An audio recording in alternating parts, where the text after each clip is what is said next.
This is the 22nd video in our series on topology. And today we're going to talk about some generalizations or extensions of the idea of a topological space being Hausdorff. So let's jump right into the definitions. So all day we're going to suppose that a topological space that we're working with has the property that singletons are closed. And if we're working with a particular topological space, I'll leave it to you to check that singletons are closed in that space. Okay, so now we've got three definitions, one that we've seen before. So X is called Hausdorff if for all unequal points X and Y inside of capital X, there are disjoint open sets U and V where X is in U and Y is in V. So like I said, we saw this property before. And so you can kind of think of this as the ability to separate unequal points into different open sets. Okay, then our next definition is what it means for X to be regular. And in this case, we want the property that for all points X in X and closed sets B that do not contain X, we want there to exist two disjoint open sets U and V where the point is in U, so X is an element of U, and V contains B as a subset. So the way to think about this is if you've got a closed set without a point, so here's a big closed set over here and here's a point, you're able to separate those two objects into disjoint open sets. Now I think you can probably see where we're going in terms of the extensions of these definitions. And we've got one more, which is what it means for a topological space to be normal. And in this case, we'll take two closed disjoint subsets of X, and we'll be able to find disjoint open sets where A, one of the closed sets, is a subset of U, one of the open sets, and B, the other closed subset, is a subset of V, which is another one of our open sets. So this is like being able to take two closed sets and separate them into different open sets. So these are sometimes called separation properties or separation axioms of a topological space because it talks about how you can separate pieces of the topological space into disjoint open sets. Now I'd like to observe that the following implication is immediate. So any normal topological space is regular. All you do is take one of these closed sets and replace it with the singleton. Then you've got a regular topological space. Any regular topological space is Hausdorff. And again, here you just take the closed set and replace it with a singleton that is not this point right here. And then that'll give you a Hausdorff space. Okay, cool. So I guess it begs the question, can we find regular things that are not normal and Hausdorff things that are not regular? And yeah, we can, and we'll do that much later in the video. So now I'd like to look at this equivalent formulation of our definition of regular and normal. So let's look at that. So we say X is regular, or the result is that X is regular if and only if for all points X in X and neighborhoods U of X, there exists a neighborhood V of X where the closure of V is contained inside of U. So maybe we could draw a little picture of that going on here. So maybe this pink dot is our point X, and then around that pink dot, we're gonna have this open neighborhood U. And what this is telling us is that we're able to find another open set V that is between our point X and U. That means that it contains the point X, but it's contained within U. And then when we form the closure of this, it is still contained in our open neighborhood. Okay. And then, well, the extension of this to a normal topological space essentially just exchanges the point for a closed set. So let's look at that. So X is normal if and only if for all closed sets A and open neighborhoods U, where U contains A as a subset, there exists an open set V where A is a subset of V and the closure of V is contained within U. So this is the same kind of thing. So we've got a closed set here, A, an open set containing A.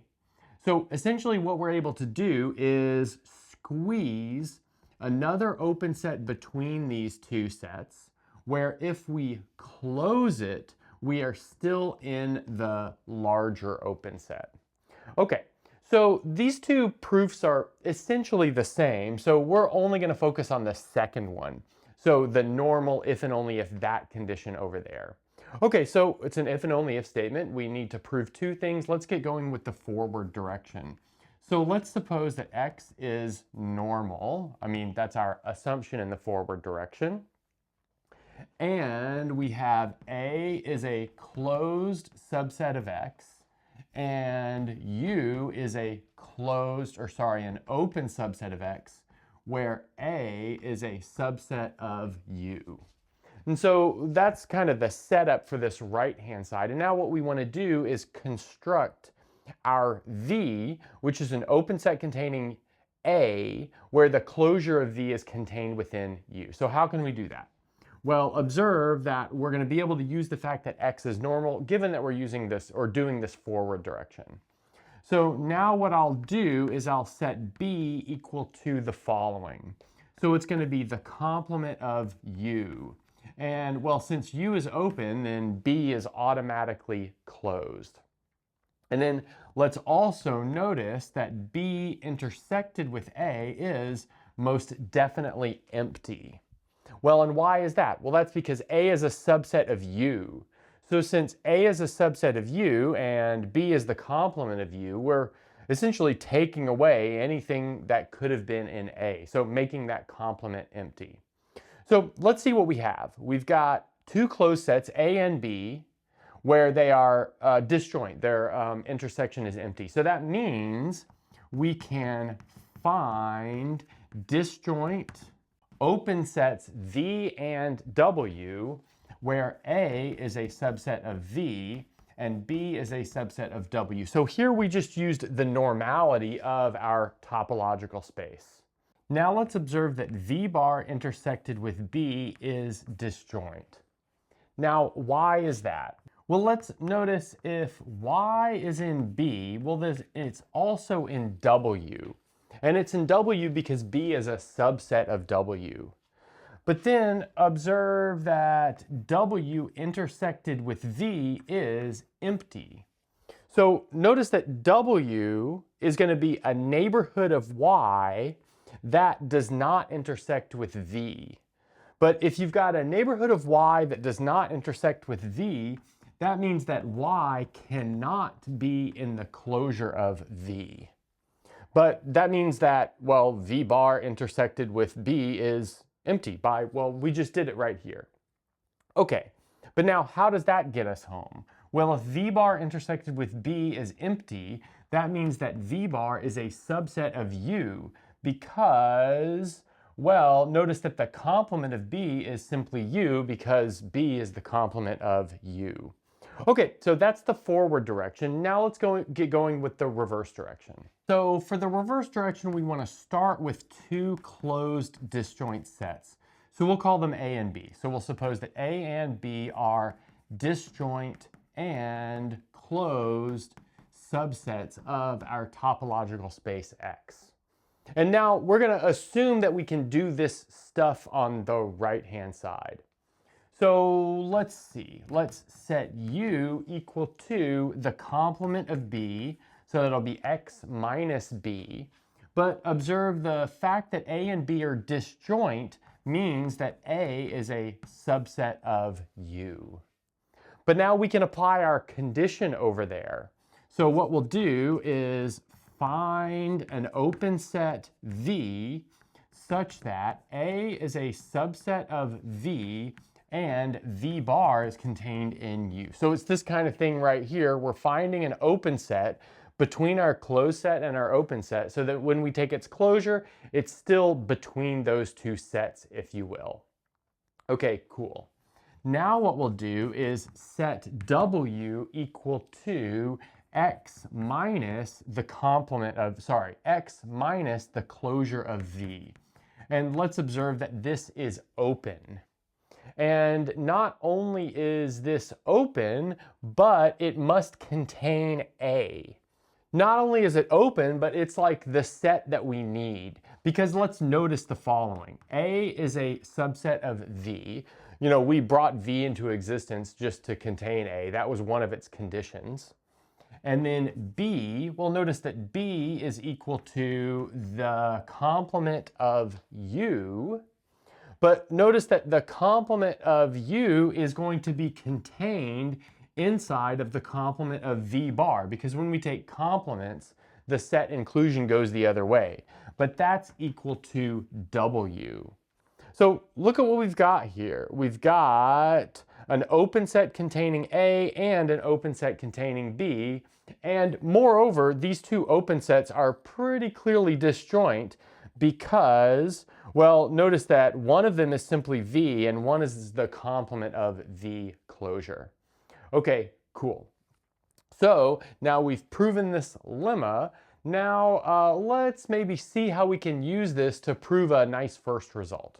So let's look at this first theorem. So it says that subspaces of regular topological spaces are regular, and also subspaces of Hausdorff topological spaces are Hausdorff.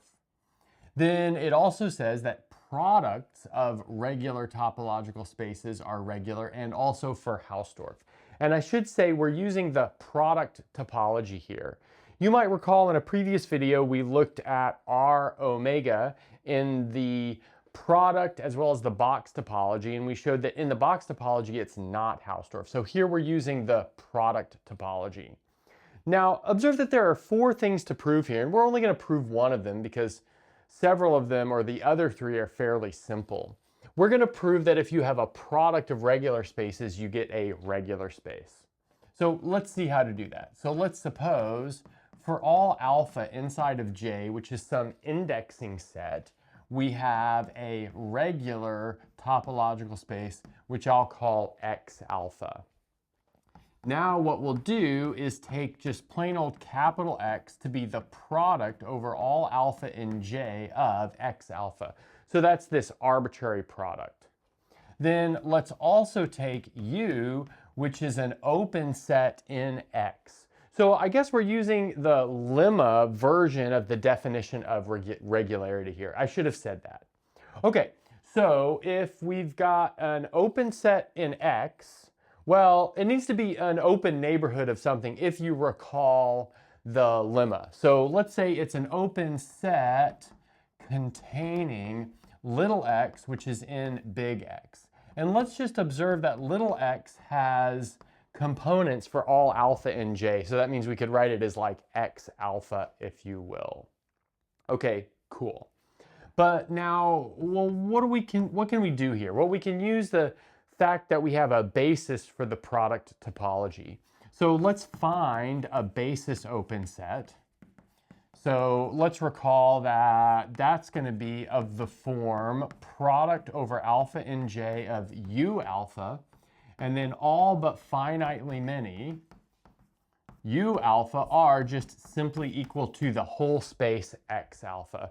Recall that's what it takes to be in the basis for the topology or the product topology put on this product space. Oh, and then we also need, let's see, little x alpha to be in U alpha for all alpha. So here what we're doing is squeezing a basis open set between our arbitrary open set, but it also needs to contain our point. Okay, good. Now we can use the regularity of X alpha. So since X alpha is regular, we find a V alpha, which is open, such that X alpha is contained within V alpha, and then V alpha bar is a subset of U alpha. Now let's observe if we're in the setting where our U alpha is X alpha, then our V alpha will also be X alpha, and then its closure will also be X alpha because X alpha will be closed in itself. That's, fairly obvious, I think. Okay, cool.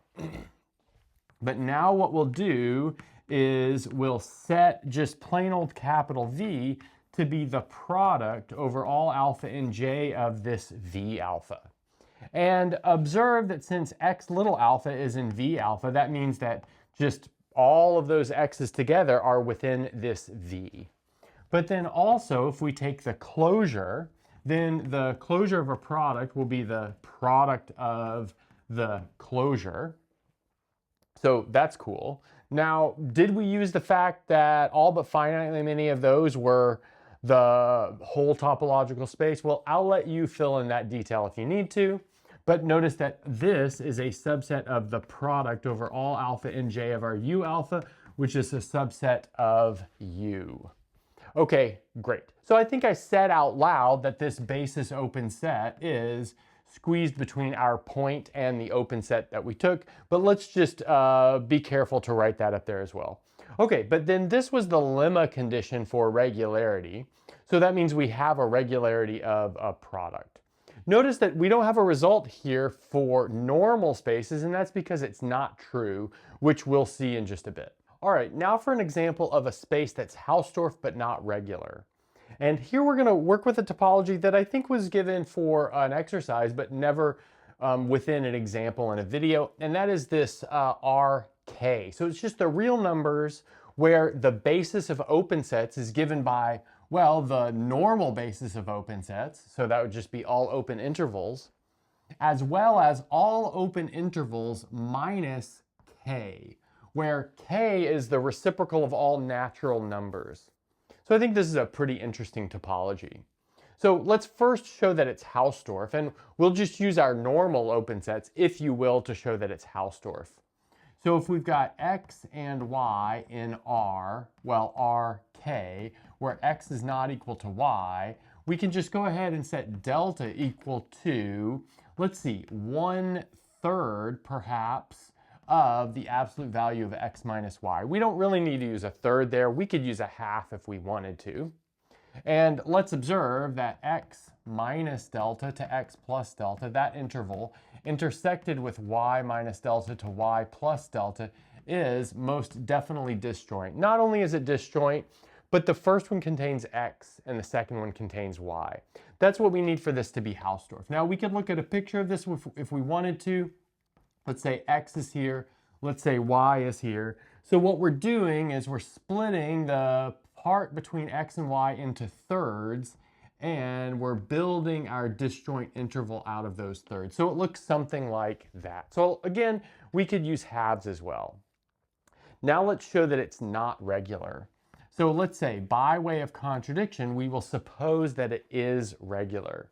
So let's suppose we have maybe open sets U and V. So these are both open such that we have 0 is an element of U, and then K is a subset of V, and then also U intersected with V is empty.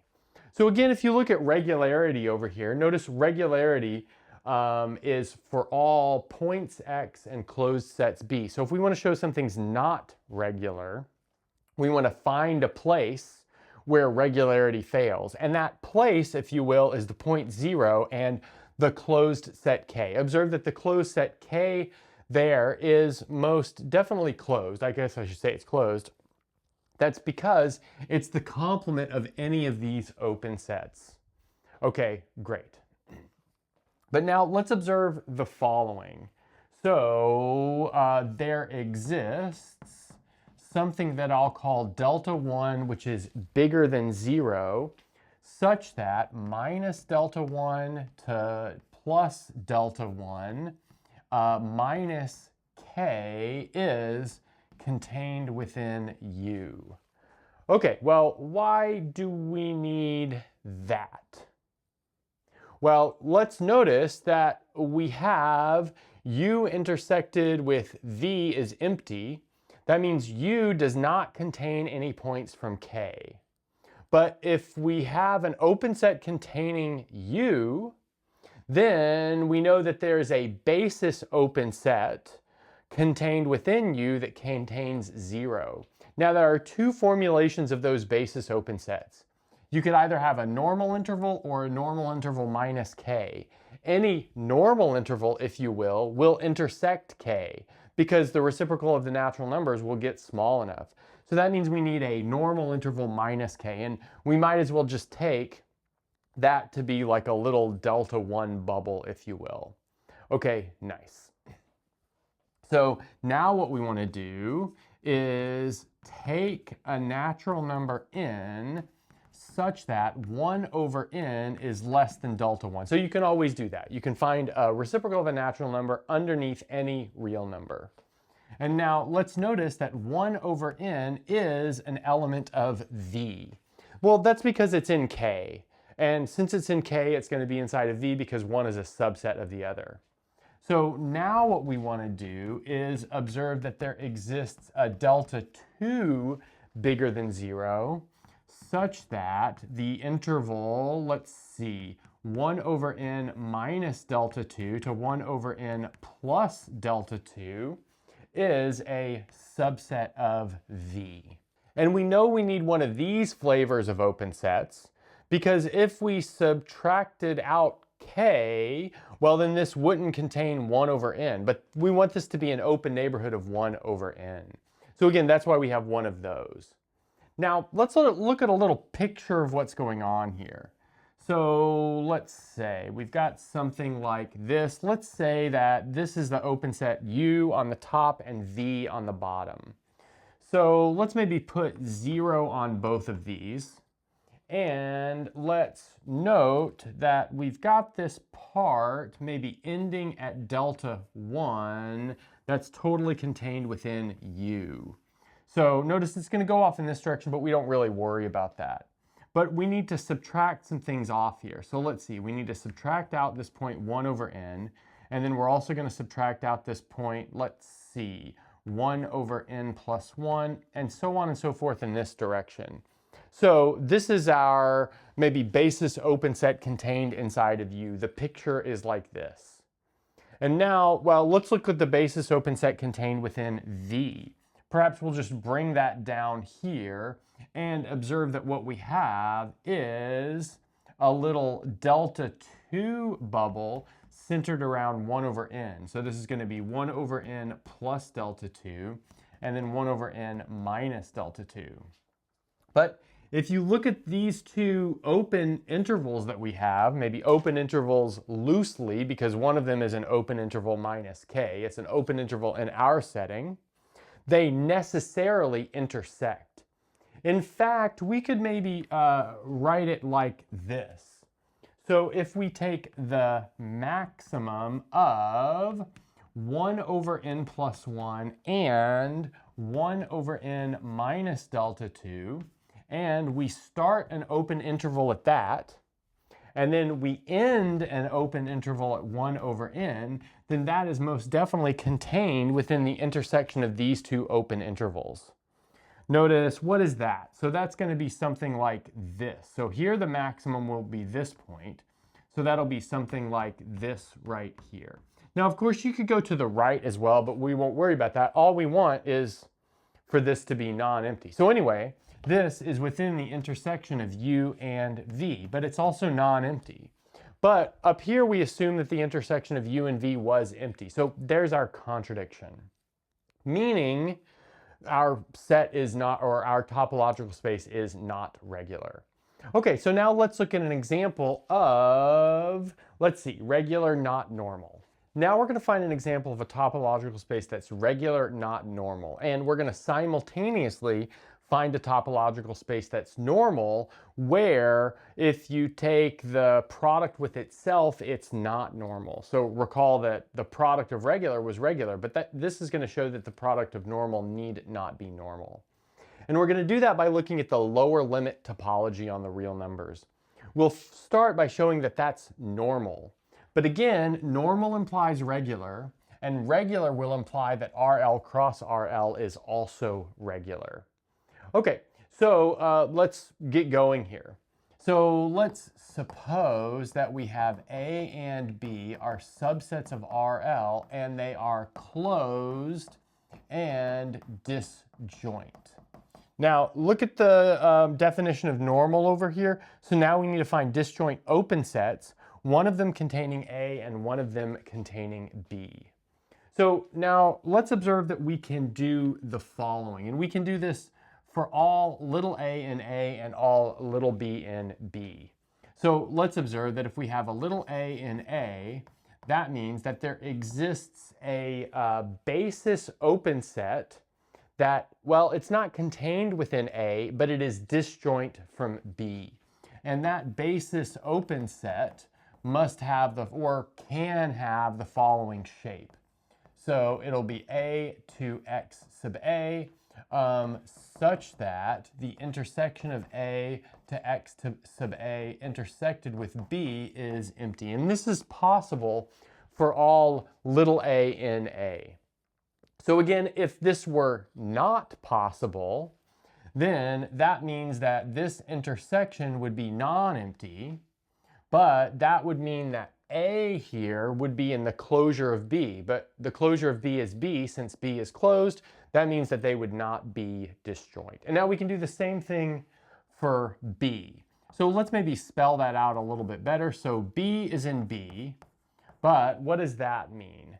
That means that B is not in A, which is the closure of A, but then that means that there exists a basis open set. This is of the form B to X sub B, such that B to X sub B intersected with A is empty. Observe that here I'm using my lower limit topology open sets here, which include the lower limit, if you will, of each of these intervals. Okay, so now we'll construct our sets. So we'll set U equal to the union of all A in A of these intervals A to X sub A. And we'll set B equal to the union of all B in B of B to X sub B. Great. And let's observe that some of these things are clear. Some of these things we need. And that is that A is a subset of U and B is a subset of V. So that's clear. And now another thing is clear is perhaps not the intersection. That should have been a V there. So U intersected with V is not immediately clearly disjoint, but it is immediately clear that we can write it as the union of all A in A and B in B of the intersection of A to X sub A with B to X sub B. Just by the way that the intersection distributes over the union and so on and so forth. Now, if we have U intersected with V non-empty, then that means that there exists an A in capital A and a little b in capital B, such that one of these pieces is non-empty. So in other words, the A to X sub A intersected with B to X sub B is non-empty. Good. But now, without loss of generality, we might as well assume that A is less than B. Now, why is that? Well, these are both real numbers. A and B are real numbers. That means one of them is less than the other. I guess we know that they're non-equal too because they come from these disjoint sets. So we'll just rename the sets as needed. So we've got A is less than B. But now let's observe if A is less than B, and those things are not disjoint, that tells us that B must be on the interval from A to X sub A. But that means that the interval from A to X sub A intersected with B is non-empty. But I guess up here we showed that, or we constructed it so that it had to be empty. Okay, so that means that our U intersect V is empty, meaning we have found open sets containing our two closed sets satisfying the necessary properties. Okay, so now we've got RL is normal, which means RL cross RL is regular. Now we'll show RL cross RL is not normal. All right, so now let's get going showing that RL cross L is regular, not normal. We just showed that it was regular, so now we'll show that it is not normal. Now we're going to use this set that we used before, proving something about RL cross RL, and that's this diagonal line here. So it's going to be all points x comma minus x where x ranges over all real numbers. Now we're going to show that every subset of L is open in the subspace topology on L. So that means that L has the discrete topology. And how can we do that? Well, let's take an arbitrary point x comma minus x inside of L and observe that that is simply L intersected with the following open set or product of open sets in RL. So we'll have x to x plus 1 cross minus x to minus x plus 1. Now let's draw a picture of that, but after we draw a picture, I think it'll be pretty clear that the intersection of that with L is in fact gonna be just that single point. Okay, so let's see. Let's say this is our point x here. That should be minus x, and then this is our point x here. So let's see, that means this is perhaps x plus 1, and this would be minus x plus 1. So let's see, what do we have? So it's going to be like a solid line here to an open point, and then a solid line here to an open point, and then dot, dot, dot, dot, dot, dot, and then filled in.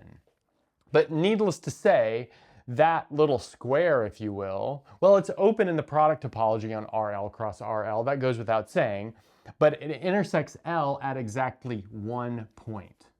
But now if single point sets are open, then that means that every subset is open. And that's because you can just take the union of all the singletons, and a union of arbitrary open sets is always open. Okay, but now if every set is open, then that means that every A, which is a subset of L, is also closed in L.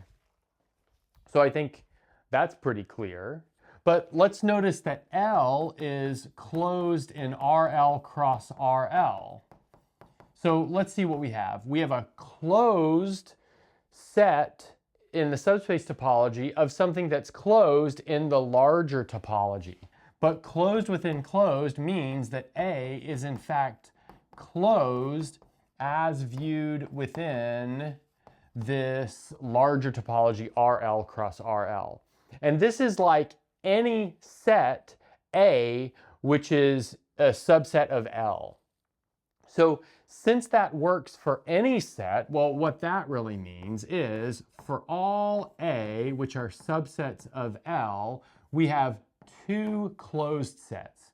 We have A is closed in RL cross RL, and L minus A is also closed in RL cross RL. So I think that's pretty interesting. We have those two things are closed. Okay, so now that we've got these two weird closed sets, we want to work by way of contradiction, showing that RL cross RL is not normal. So let's get to that. So by way of contradiction, we'll suppose that RL cross RL is normal. But if it is normal, then we can find disjoint open sets containing A and L minus A. So let's do that. So that means there exists UA, VA, open and disjoint. They're open in RL cross RL kind of obviously, such that A is a subset of UA, and let's see, L minus A is a subset of VA. Good. But let's observe that what we've done here is we've created a function, if you will, from subsets or closed subsets of RL cross RL to open subsets of RL cross RL. A gets mapped to, if you will, UA, because for all A, we can find a UA. That's like a function. Okay, so now what we'll do is consider the space Q squared inside of RL cross RL. So what I mean by that is that's all ordered pairs within RL cross RL where both entries are rational. And then let's define the following map. So we'll call it theta. And where does it go? So it goes from the power set of L to the power set of Q squared. And what it's going to do is it's going to take A and send it to Q squared intersected with U sub A. Okay, so I think that pretty clearly goes from L to Q squared, or the power set of L to the power set of Q squared. And then it'll take the empty set to the empty set, and it'll take all of L to all of Q squared. And then I'll leave it to you to show that this function is injective. Okay, cool. So we've got this injective function from the power set of L to the power set of Q squared. Now, you can already probably see that that's going to be a problem if you know anything about the size of these power sets. But let's be a little bit more explicit about it. So let's also define something that we'll call psi from the power set of the natural numbers to the real numbers. And what that'll do is that'll take a set S and assign it to a number between 0 and 1 in decimal expansion. So 0.A1, A2, A3, so on and so forth, where AI is equal to 0 if I is not in S, and it's equal to 1 if I is in S. So this is another injective function. So again, I'll let you check that this is an injective function. But now let's see what we have here. So we'll have the power set of the real numbers. So that's going to be the same size as the power set of L. So I can just say that there's like a one-to-one and onto map from one to the other. And why is that? Well, notice that L is in one-to-one correspondence with R. But then if a set is in one-to-one correspondence with another set, their power sets are also in one-to-one correspondence. Okay, cool. But then we've got this injective map from the power set of L to the power set of Q squared. So I'll just write that with this hook arrow here. So we've got this power set of Q squared. But then Q squared is countable. So that means that Q squared is in one-to-one correspondence with the natural numbers. That means the power set of Q squared is in one-to-one correspondence with the power set of the natural numbers.